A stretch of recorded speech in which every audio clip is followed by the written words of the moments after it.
grijă de Panțiriniu. I-am făcut săptămâna trecută niște analize și din fericire nu i-au ieșit așa bune.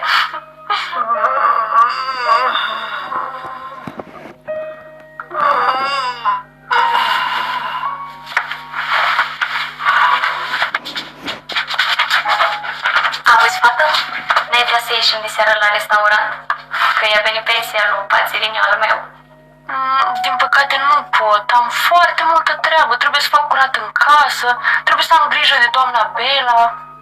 Hai, fată, tu chiar ții la baba aia. Dar normal, sunt atât de fericită că mă ascultă, că și-a tratamentul, iar analizele ies din ce în ce mai bine, iar apoi pregătesc o ciorbă bună. Nu, cum vrei, fata, atât îți zic, ai grijă cu bătrânii ăștia, că stare periculoși. Vai, mi-amore, ce te-ai face tu fără mine? Auzi, eu o să mă duc puțin în oraș să iau ceva de mâncare.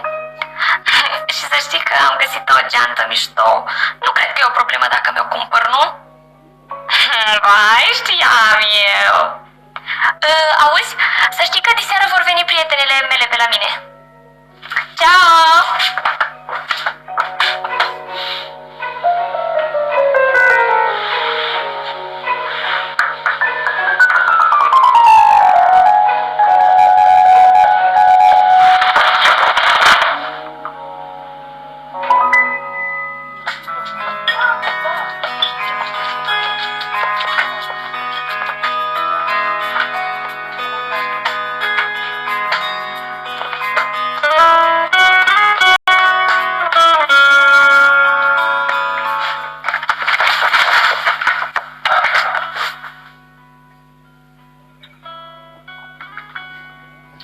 Nu mai am răbdare cu el. Când am venit din oraș, era căzut pe lângă pat. Parcă e un copil. Eu zic că ar trebui să ai mai multă răbdare cu el. Așa-i. Uite, noi de 10 ani de când am plecat de acasă de lângă familie, ne-am obișnuit. Dar nici pentru noi nu e ușor. Uite, baba mea îmi aruncă mâncarea pe jos, vomită, urlă, îmi scoate hainele din dulap și le aruncă. Trebuie să fiu tot timpul cu ochii pe ea. Ce răbdare să mai am cu el? Vrea mereu plimbat. Mâncarea să fie gata la oră fixă. Să vă mai spun că am vrut să-i fierb ouă și l-am întrebat cum să fie, mai moi, mai tari? Și el îmi spune mângâiate. Dar am eu alt plan. El are un singur băiat care e plecat în state. Nu se mai întoarce ăsta aici în veci. Și am eu grijă de testamentul lui. Fata, dar aici nu te aude. Ce să mă audă că nu știe română? Mă e și surd de o ureche. Fetelor, e bogat. Când era...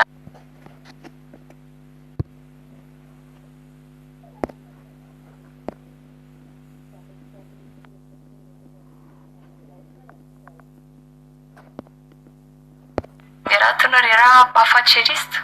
Da, hai că nouă ne-a cam trecut pauza de oră, așa că ne întoarcem la treabă. Mă duc că mă așteaptă doamna Bela. Bine, fata.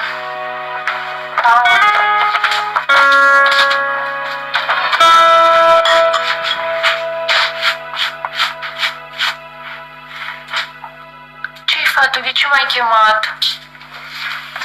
Fază, te-am chemat să-l schimbi tu, te rog. Știu, sunt proastă, i-am dat 2 felii de pizza picante și el nu are voie să mănânce picant. L-am mai schimbat, dar bombă ca asta n-am făcut niciodată, nu pot.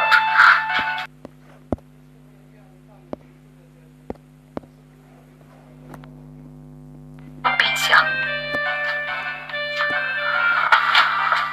Hai, Panțiriniu, sus piciorul!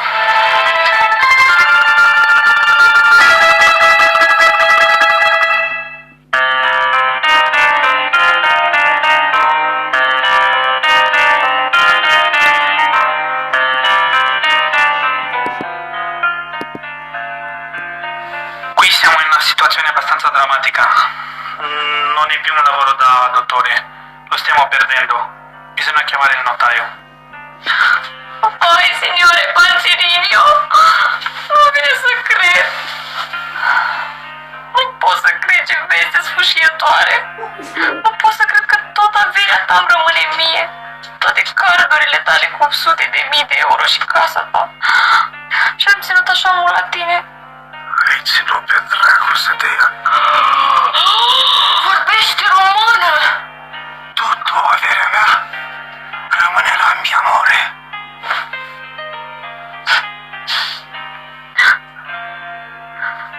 Ați fost martor, domnul notar? Ați zis că toată averea rămâne la mia moră, adică mie.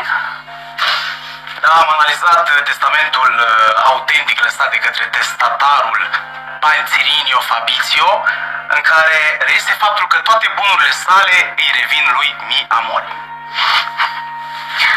Unde trebuie să semnez? Stați puțin, nu mă înțelegeți greșit, însă din testamentul original reiese că Mi Amore este câinele răposatului Panțirinio Fabrizio. Astfel, el este moștenitorul